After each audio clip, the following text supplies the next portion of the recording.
nola joan da, edo nola zaudete zuek?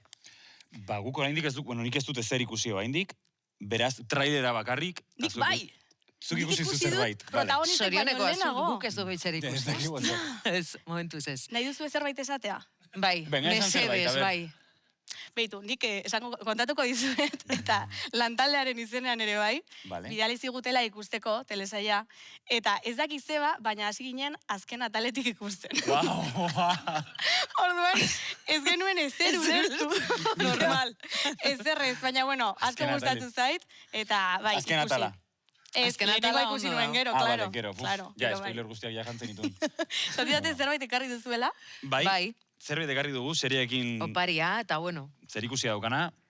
Zera zabalduzuk. Vale, unboxing. Eta hori da... Ba, bueno, zeuen saioa be... Hortxe! Primeran duateko. Oso ondo! Hemen ipini ezkinean. Eskerrik asko. Ala. Baina zer... Sorte hona ekarriko dago. Zer da, bale, azalduko dugu. Bueno, zuk seria ikusi duzu. Karo, zuek grabatu duzu ere, bai. Badakigu, zergatik, baina igual jenderi kontatuko diogu. Zer ikusi dauka honek telesaiarekin? Bueno, nire pertsonajea Elena Mujika da, eta azten da seria bazar baten, eta egiten duen lehenengo gauza da, olako bat, lapurtzea.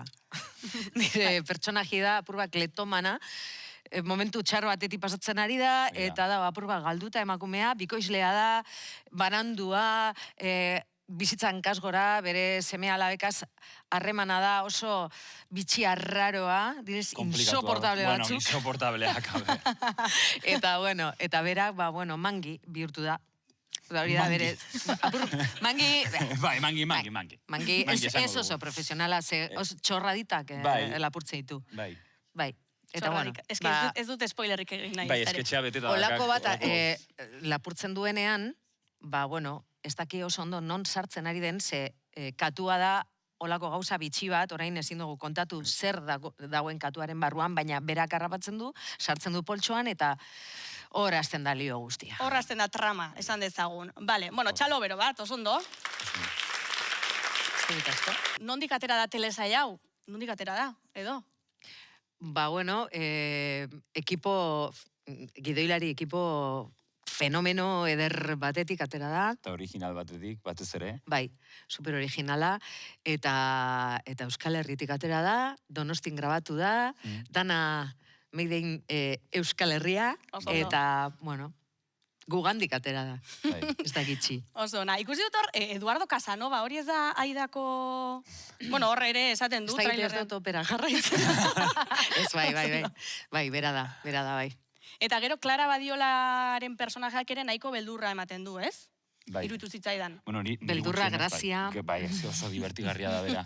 Baina bai, beldurra ematen du, klaro, bueno, spoiler bat egite dut. Ez dut ingo, klaro, eske 8. kapitula ikusi duzu ja, bueno, en fin. Lehenengo eta 8. Vale, beldurra ematen du, bai. Hasieran ematen du ezetz, baina bai.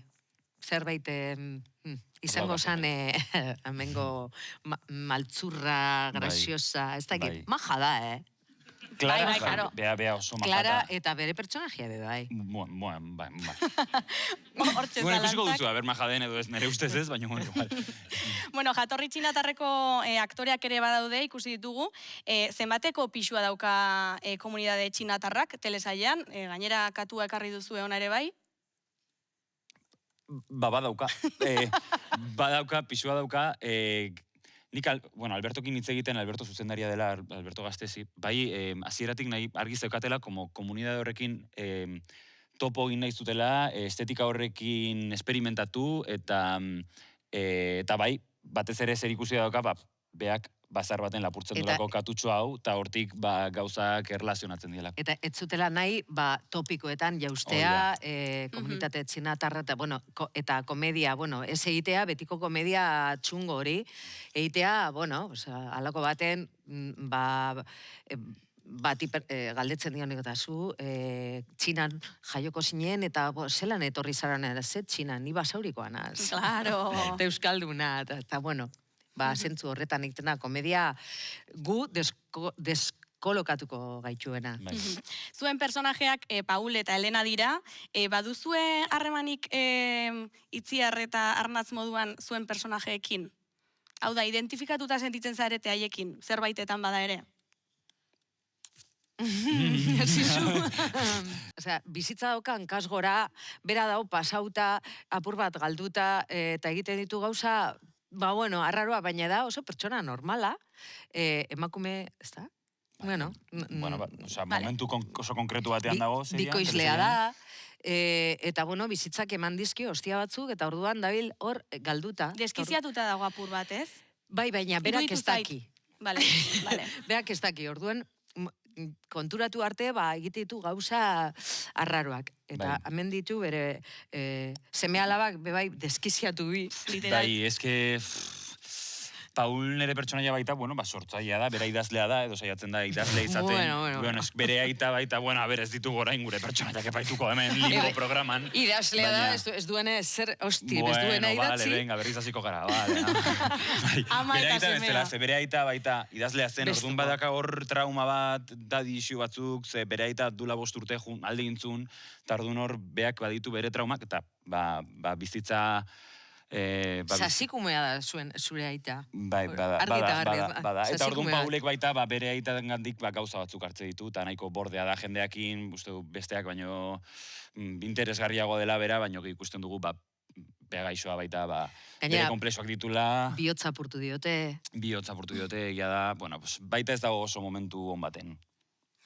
Nahiko krisian dauden pertsonajeak dira, eta orduan horrek eramaten ditu patetismo batera, eta hori oso divertigarria. Jende patetikoa oso divertigarria gara. Islatzen da pila bat,